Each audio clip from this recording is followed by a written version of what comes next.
వాళ్ళ కుటుంబము 5 సంవత్సరాల నుంచి పాపం ముఖ్యమంత్రి ఆఫీస్ లో అసలు అపాయింట్మెంట్ దొరక్క పాపం ఆ తల్లి నాకు న్యాయం చేయండి అని అడుగుతుంటే ఎక్కడ పోయింది మానవత్వము?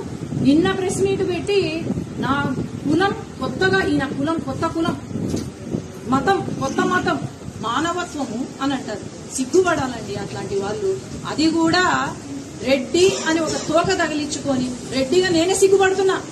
మా రెడ్లకు ఇప్పుడైనా కళ్ళు తెరవండి అయ్యా, ఇప్పుడైనా కళ్ళు తెరవండి. అసలు రెడ్లకు ఓట్లు వేయండి, అసలు రెడ్లను నమ్మండి, అంతేగాని ఈ దొంగ రెడ్లను నమ్మద్దండి. ఎవరో రెడ్డి అని తగిలించుకొని మేం రెడ్లము అంటే రెడ్డి అయిపోతారా? దయచేసి ఇప్పుడైనా కళ్ళు తెరుచుకొని ఎవరు రెడ్లు ఎవరు దొంగ రెడ్లు కొంచెం కళ్ళు తెరుచుకొని చూడండి. ఇట్లాంటి రెడ్లను ఇట్లాంటి దొంగ రెడ్లను మళ్ళా రానియద్దండి అని నేను రిక్వెస్ట్ చేస్తున్నా అందరికి కూడా. ఖచ్చితంగా మాట్లాడతాం.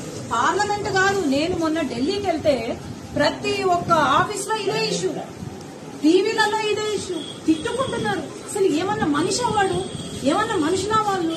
ఈరోజు ఆ రోజు టీటీడీ చైర్మన్ ఎవరండి? కరుణాకర్ రెడ్డి గారు, లేకపోతే వైవి సుబ్బారెడ్డి గారు. వీళ్ళంతా అసలు మన హిందుత్వము, హిందూ దేవుళ్లను నమ్మే వాళ్ళ? నాస్తికులు. కరుణాకర్ రెడ్డి గారు నాస్తికులు, ఆయన దేవుణ్ణే నమ్మడు. మీరు గమనిస్తే టీటీడీ చైర్మన్ అయిన తర్వాత వాళ్ళ కూతురు పెళ్లి కూడా క్రిస్టియన్ వెడ్డింగ్ చేసుకున్నారు. మరి అట్లాంటిది ఇప్పుడు మొన్న ఎంత ఆశ్చర్యంగా ఉందంటే కరుణాకర్ రెడ్డి గారు వచ్చి ఒక షాల్ తగిలించుకొని ఇంత పెద్ద బొట్టు పెట్టుకొని మళ్ళీ దాని గురించి ప్రెస్ మీట్ పెడుతుంటే ఏమని అనాలా వీళ్ళను? ఎప్పుడో ఒకసారి వీళ్ళను తరిమి కొడతారు, ఇప్పుడే తరిమి కొట్టినారు, మళ్ళా ఇట్లాంటి వెధవేషాలు వేసుకుంటూ పోతే మాత్రము అసలు ఇంకా అడ్రస్ లేకుండా పోతారు వీళ్ళు. గుర్తు మర్చిపోతారు, సొంత బంధువులే మర్చిపోతారు ఇంకా వీళ్ళను.